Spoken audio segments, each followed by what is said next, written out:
प्रमुख संतों में तो आप सभी को पता है कि भाई कौन कौन थे। कबीरदास थे, सूरदास थे, तुलसीदास थे, कुंभन दास थे, परमानंद दास थे, चतुर्भुज दास थे। ऐसे करके जितने भी संत थे उनका नाम आप आराम से लिख सकते हैं, ठीक है। इसके बाद यहाँ पर है सही जोड़े का मिलान करना है, ठीक है। आप जोड़ा यहाँ पर ध्यान से देखिएगा। जोड़ा यहाँ पर आपको एक साइड में दिख रहा है मच्छेंद्र, जोग, बरनी, ख्वाजा मोइनुद्दीन चिश्ती, और दूसरे समय आपको मिलाना है प्रसिद्ध विद्वान, चिकित्सक, सूफी संत और शल्य चिकित्सक, ठीक है। तो यहाँ पर अभी मैं आपको मिला देता हूँ। जो ये मत्स्येंद्र थे, ठीक है, ये कौन थे? सूफी संत थे, ठीक है, मत्स्येंद्र। और जो ये ख्वाजा मोइनुद्दीन चिश्ती थे, ये यहाँ पे प्रसिद्ध विद्वान थे, ठीक है। अब इसके बाद ये जो दो बचता है, जोग को आप ऐसे मिला लीजिए और बरनी को ऐसे मिला लीजिए। तो यहाँ पे जोग जो है वो जोग जो है वो यहाँ पर शल्य चिकित्सक हो जाएंगे, ठीक है। ध्यान देना आप लोग, एक सेकंड। हाँ, ये जो जोग हैं वो शल्य चिकित्सक हो जाएंगे, ठीक है। तो इस तरह से आपका काम हो जाएगा, ठीक है। जो बरनी बच रहे हैं ये चिकित्सक हो जाएंगे। एक बार आप अपने से चेक कर लीजिएगा, ठीक है, ओके। इसके बाद यहाँ पे जो छठवीं क्वेश्चन है यहाँ पर जो आएगी आपके स्कूल में, यही पेपर आएगा 100%। मैं फिर से बता रहा हूँ, काफ़ी लोग कमेंट करते हैं यार क्या सर यही पेपर आएगा। भाई पागल हो क्या यार आप लोग, मैं क्यों डाल रहा हूँ बताओ, ये पेपर ही तो डाल रहा हूँ भाई।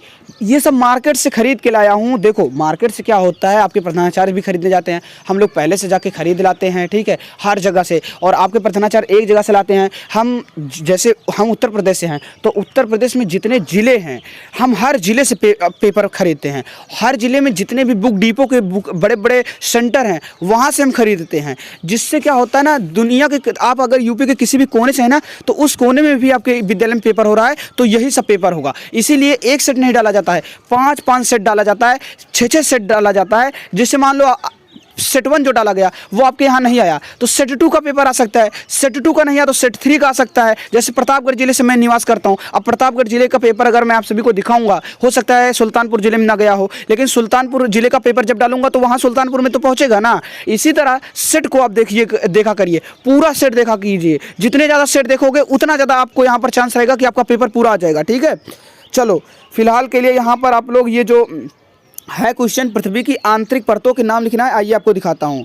तो ये जो पृथ्वी के आंतरिक परत है ना, यहाँ पर इनके नाम है स्थल मंडल, एस्थेनोस्फीयर, मध्य स्फीयर, फिर है मध्यवर्ती, और इसके बाद है यहाँ पर मेंटल, फिर है बाह्य कोड और आंतरिक कोड, ठीक है। ये क्रोड, ठीक है, बाह्य क्रोड और आंतरिक कोड, ये आप ध्यान दीजिएगा, आप इसको लिख दीजिएगा, ठीक है। याद उद कर लो भाई, पूरा यही पेपर आएगा।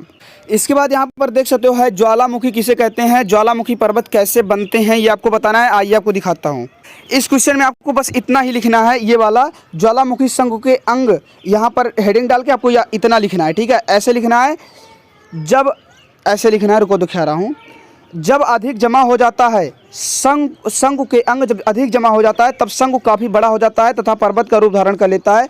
इसे ज्वालामुखी पर्वत कहते हैं। इस पर्वत के मध्य में जो छिद्र होता है उसे ज्वालामुखी छिद्र, मुख अथवा विवर कहते हैं। यह छिद्र नीचे से एक नली द्वारा जुड़ा रहता है जिसे ज्वालामुखी नली कहते हैं। आगे बढ़ते हैं। अगला यहाँ पर दोस्तों मिलान आ गया है, सही जोड़े का मिलान करना है, ठीक है। अभी मैं आपको दिखा देता हूँ, एक सेकेंड। देखिए यहाँ पर एक साइड पे है एटना, कोटोपैक्सी, तापी नदी और एक है राकेश। इसके बाद एक है भ्रंश घाटी, वलित पर्वत, सबसे ऊंचा ज्वालामुखी और इटली, ठीक है। तो अब यहाँ पर आपको करना क्या है, जैसे यहाँ पे तापी नदी है, ठीक है, और फिर यहाँ पे राकीज है, ठीक है। तो ये सब आपको बताना है, एटना क्या है, कोटोपैक्सी क्या है, ठीक है। ये पूरा आप लोग मिलान कर लीजिएगा, देख लीजिएगा, ठीक है। आइए अभी रुकिए एक सेकेंड। इसके बाद ये वाला देखिए, वायुमंडल की विभिन्न परतों के नाम आपको लिखना है। अब विभिन्न परतों के नाम में कैसे लिखेंगे अभी आपको दिखाता हूँ, ठीक है। चलो आओ दिखाता हूँ। जो विभिन्न नाम है वो दोस्तों ये हो जाएंगे। पहला हो जाएगा क्षोभ मंडल, दूसरा हो जाएगा समताप मंडल, तीसरा हो जाएगा मध्य मंडल, चौथा हो जाएगा ताप मंडल और पांचवा हो जाएगा बाह्य मंडल, ठीक है। तो इतने नाम है, इसको ध्यान देना। इसके बाद यहाँ पे सत्य और असत्य का चिन्ह लगाना है। पूरा आप देख लीजिए, मैं एक साथ आपको सत्य असत्य दिखा दूंगा, ठीक है। तो क्वेश्चन यहाँ पर आप पढ़ लीजिए। पहले क्वेश्चन है वायुमंडल में 78% नाइट्रोजन गैस पाई जाती है, तो आपको पता है ये बिल्कुल सत्य बात है, ठीक है। इसके बाद है यहाँ पर धरातल से 15 किलोमीटर ऊपर तक का वायुमंडल अधिक महत्वपूर्ण है। तो दोस्तों ये असत्य है, क्योंकि धरातल से 12 से लेकर 50 किलोमीटर तक का जो वायुमंडल है वो महत्वपूर्ण है, क्योंकि वहाँ पे ओजोन परत जो बनता है ना वही काम करता है, तो इसलिए वो बहुत महत्वपूर्ण है, ठीक है। गैसों के अलावा वायुमंडल में और कुछ नहीं पाया जाता है। तो दोस्तों जी हाँ, बिल्कुल ये सत्य है, लेकिन एक बार अपने टीचर से कंफर्म कर लीजिएगा कि क्या सच में वायुमंडल में वायु के अलावा कुछ नहीं पाया जाता है। वैसे जो नाम है वो है वायुमंडल, तो डेट्स मीन वायु के अलावा कुछ नहीं पाया जाता, ठीक है। वायुमंडल में 21% से बहुत अधिक ऑक्सीजन गैस पाई जाती है। बिल्कुल गलत बात है दोस्तों, क्योंकि यहाँ पर ऑक्सीजन जो पाई जाती है वो 20.95% है, तो ये गलत बात है, ठीक है। तो इस तरह से हमने यहाँ पर पेपर हल कर लिया है। अब आपको किस विषय का पेपर चाहिए और किस क्लास का चाहिए ये जल्दी से बता देना, कोड बता देना, ठीक है, जिससे मैं पेपर लेकर आऊँ, ठीक है। उम्मीद है वीडियो को पसंद आया होगा। जय हिंद।